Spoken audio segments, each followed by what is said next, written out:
Hi, here's a couple of rackets that a new client just dropped off for restringing, and I wish I've taken a picture of them before I cut the strings. Can you guess what I'll be doing to these rackets? Well, if you read the title of the video, you already know. All right, let's go inside. So you'll have to believe me that these rackets were not this shape originally. In fact, the head was as round as a basketball, and the length was a quarter inch shorter than its normal 27 inches. In this video, I plan to pre-stretch these rackets and hopefully bring it back to its original length and shape. All right, let's get into it. I did want to mention a couple of things before I get started. First, this practice of pre-stretching a racket is not endorsed by the USRSA or the IART, both of which organizations I'm a member of. And second, I did get the approval from my client Al to perform this pre-stretching procedure. Like I mentioned earlier, I wish I'd taken a picture of these rackets before I cut the strings, but let's take a look at the length now. So both rackets came in at 26 3/4 inches. So this first one is slightly more than 26 7/8. So what happened was after I cut the strings, the racket came back more to its original shape, but not quite at the 27-inch length. And on this second racket, this one's coming in at right under 26 7/8. So my goal is to get these two rackets to be right at 27 inches. Now you might be thinking, what would cause a racket to distort like this? Well, I can think of three reasons. One would be when you're mounting it, when a stringer mounts it on the machine, it might have been done improperly, where the mounting posts were not secure and it was coming inwards as the racket was being strung. The second would be if you're doing a hybrid setup and you have a high differential of tension, especially if you have a high tension on the mains and the differential of the crosses are a lot less, it can actually bring the racket in like a basketball. And the third would be if your racket strings break, that's the reason why you always want to cut the strings off right away, because it can tend to distort the racket. So you want to try and always cut the strings right after it breaks. So what inspired me to take this pre-stretching procedure on, because I've never done it before, is I recently watched a video on the Tennis Mentor, and Ashley Neaves interviewed Paul Skipp, the stringer at Wimbledon. And he had mentioned on that interview that he actually had to pre-stretch a racket for one of the pros because of the fact that the racket that he was using was pretty soft. And this head Racquet is a pretty soft racket. So I thought that this would be a good opportunity for me to try that procedure. And if you want to check out that video, I'll provide the link in the video description below. All right, so in mounting a racket on a 6-point mounting system on a stringing machine, you want to bring the side arms in first. So that's these arms on the side. And you want to make sure that the racket stays centered within the turntable. So I have that secure right there, and it's just finger tight. It's really, you don't want to over tighten it. And then the next thing is that you're going to bring the billiard in. I have the one at 6 and the one up here at 12.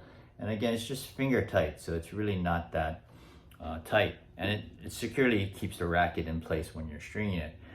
And that's to make sure that you don't distort the racket by over tightening it.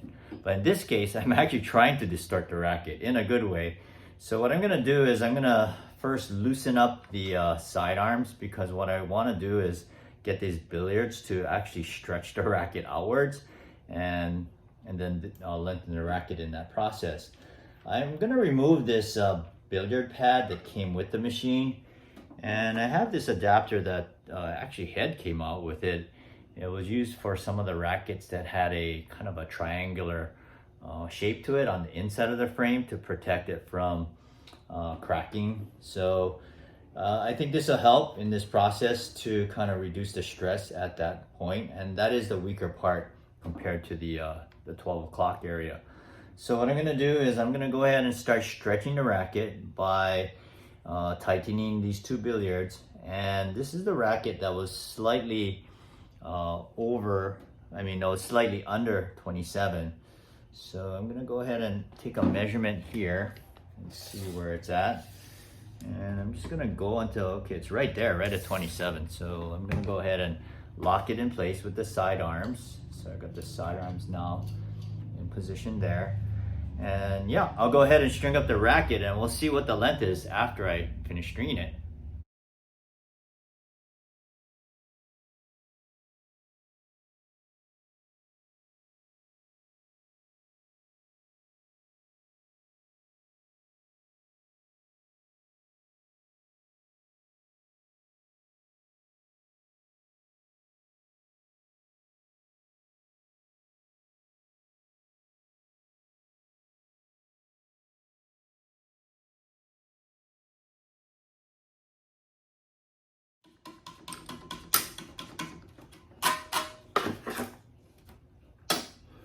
All right, here's the moment of truth. Now, before I take it out of the machine, I'm curious to find out what the length is now before I take it out. So let's take a look at it.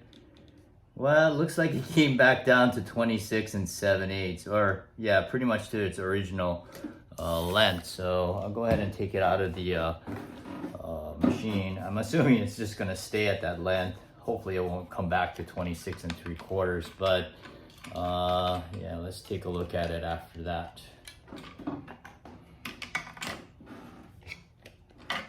All right, so here we go.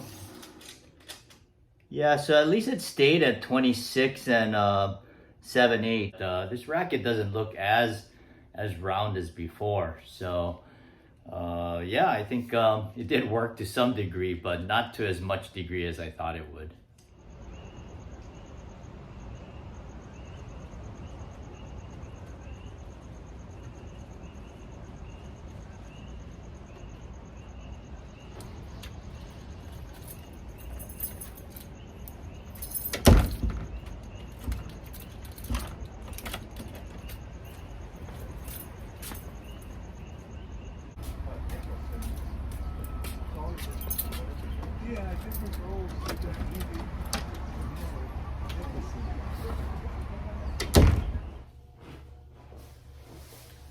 All right, so here's what I decided to do. After last night's disappointment, I was hoping to get the racket up to 27 inches. I thought, what if I left the racket pre-stretched overnight? So I did that before I left last night.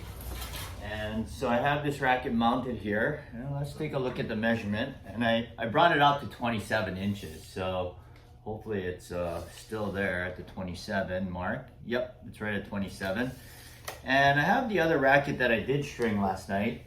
And remember last night it was at 26 and 7/8. So I want to see if it stayed the same or if it did anything different. And yep, it's right there. So this racket stayed the same, but I'm hoping that this second racket that I string, that I pre-stretched for 12 hours, will come out to 27. So I'll string it up and we'll see. All right, so here's the moment we've been waiting for. I'm gonna take a measurement before I take it out of the machine and see where we're at. And we're right at 26 and 15/16. So we got pretty close. And I'll take it out and I'll take another measurement. Hopefully this racket will come out of here. So tight in here.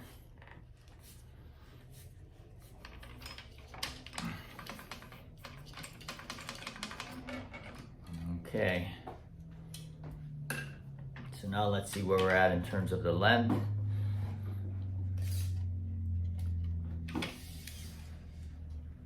Yep, it's right at 26 and 15/16. So I guess that 12 hours made a difference. It made a 1/16 of an inch difference. The racket seems to be still structurally sound.